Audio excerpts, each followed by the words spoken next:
un lobo. Pero no era un lobo normal, era un lobo al que no le gustaba la carne. No, aunque no lo podáis creer, era un lobo vegetariano. Él podía ver un rebaño de ovejas pasar y ¡ay!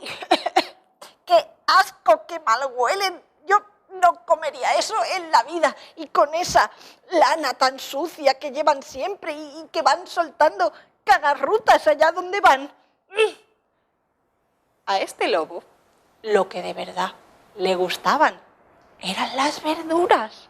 Madre mía, veía un huerto así bien cultivado, con sus tomates rojos y relucientes y sus lechugas creciendo verdes, adornando el caballón. Y claro, se volvía loco, se lanzaba en plancha sobre las lechugas y empezaba a comer.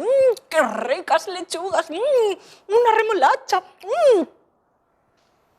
Las lechugas, cuando lo veían venir, gritaban ¡socorro! ¡Socorro!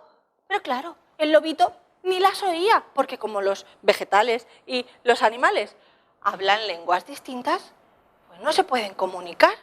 Y claro, cuando llegaba el labrador, que el lobo le había dejado la huerta hecha un desastre y se ponía con el azadón allí a retocar sus caballones, replantaba algunas lechuguitas medio moribundas que se habían quedado por allí y protestaba y decía, con un poco de suerte no lo volveremos a ver a este lobo. Sí, es el único lobo vegetariano del mundo. ¡Ay! ¡Qué fatalidad!, decía una lechuga. Que los dioses de la verdura lo castiguen por no conformarse con comerse a sus semejantes. Amén, amén, decían el resto de vegetales del huerto.